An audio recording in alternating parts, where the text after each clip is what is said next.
Alright, so with the addition of Phrolova, we are now having 3 main Havoc DPS in the game. So naturally the big question is, just who's the top Havoc Queen for free to play? So join me in this video as we take a look at how they each perform in the tower, Whimpering Wastes, and the Overworld. By the way, just so you know, I'm neither some pro gamer who is able to pull off perfect rotations, nor some math wizard who can calculate every bit of DPS. I'm just a regular player who enjoys the game like anyone else. So this comparison is basically based on my own experience playing all these DPS. Well, anyway, without further ado, let's get into the video.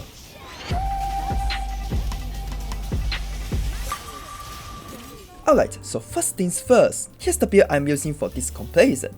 All 3 DPS are using the standard 5-star weapon, their best echo sets, and have their main forte maxed out. I've done my best to balance their echo stats, just to make sure neither side has an unfair advantage. As for their supports, well, given that Havoc Rover is totally free, I'm going to use Roccia with her just to even out the cost between all 3 teams. On the other hand, since I didn't have Tao Chi fully built, I decided to give both Sanhua and Roccia a handicap, minimizing their damage by using level 1 weapon. Last but not least, all teams will be using Shorekeeper as a healer, just to make my life easier when recording, as high crit rate keeps things consistent.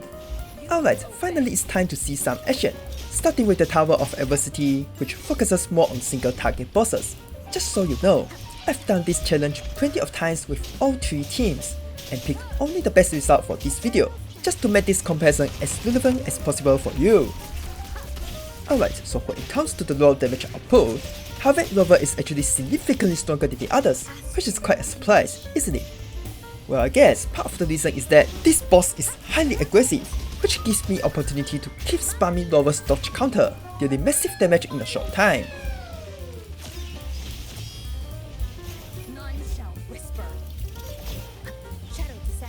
On the other hand, here's another surprise for you.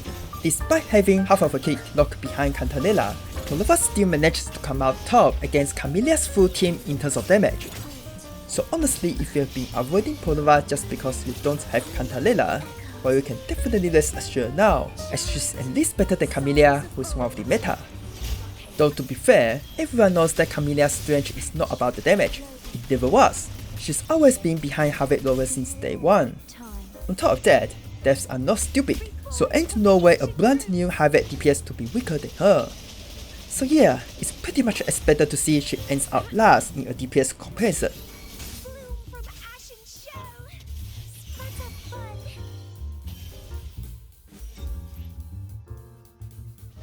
On the other hand, what makes Camellya meta and widely used is her unmatched AoE coverage, which makes her the absolute queen of the Whimpering Wastes. Well, that was definitely true in the past, and to be fair, it still kinda is, but you sort of have to rely on the gadget tag just to keep up the title. Maybe it's just because the current enemy lineup is a bit unfavorable for her, but without using the technique, she's actually significantly weaker than Phrolova. Yes, you heard it right. Phrolova is actually better than Camellya in the Whimpering Wastes, all thanks to the fact she can group and slow down enemies by herself, as you see from this footage. Besides, her transformation actually allows her to control the enemies even while off field, so all the damage you do will land efficiently onto all the targets on the field, without anything waste. That's why even though the gadget tag doesn't work with her, she's just barely any weaker than Camellya with it. The last one is obviously our Havoc Rover, whose AoE is one of the weakest in the entire game. So even though Roccia is able to group them up, her AoE is just not wide enough to actually hit them all. So yeah, even with the gadget tag, it's not a surprise to see she ended up at the bottom of this test.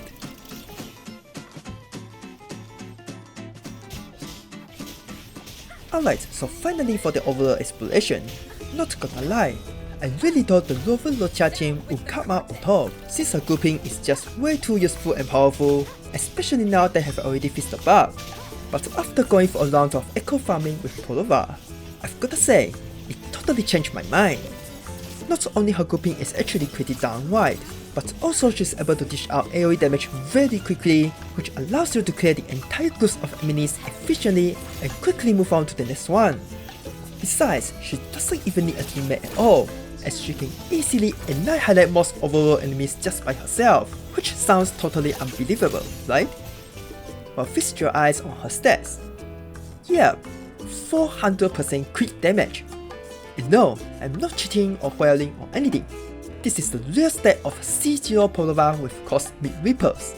For your information, one of her passive actually grants her out to 160% crit damage, which is actually pretty easy to achieve, especially when farming echoes all over the world. All you gotta do is not use her liberation and keep battering throughout the overworld, as long as you stay in the combat and don't disengage for more than 30 seconds. This buff is basically permanent, which makes Phrolova arguably the strongest DPS for the overworld in this game. Just look at this. She's decimated this cost 3 eyeballs in seconds. No buffs, no teammates, just pure solo power.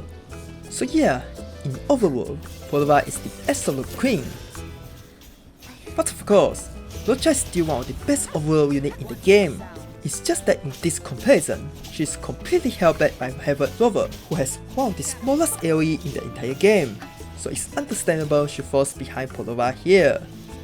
On the other hand, it's a bit ironic that Camellya, despite having one of the strongest AoE in the game, is actually the weakest team when it comes to the overall content.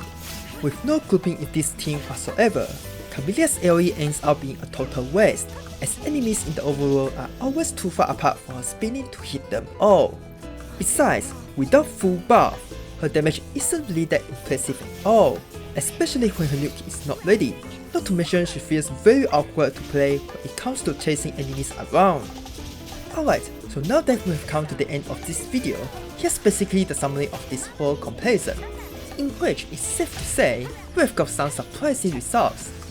First of all, even after all this time, Havoc Rover is still a beast when it comes to the raw damage output, who is significantly stronger than the others with Roccia's support. But yeah, since her attacks have basically no AoE, she still struggles hard against enemy clouds even with Roccia's grouping. That's her biggest downside. On the other hand, it pains me to say this, but I think it's finally time for Camellya to step down for the meta, simply because Phrolova is better than her in almost every way. Even though half of her kit is locked behind Camellya, she's still doing more damage than Camellya, on top of having much better crowd control thanks to her built-in grouping and time slow effects. Not to mention, she's the absolute top number 1 DPS for the overworld, all thanks to her crazy passives that gives her 160% crit damage for basically free. So yeah, it's pretty clear that Phrolova is the new queen of Havoc DPS for free to play. Anyway, that's about everything for this video, so if this video is helpful for you in any way, please drop a like, share it with your friends, and let me know what you think in the comment section. Thanks for watching and I'll be seeing you in the next one.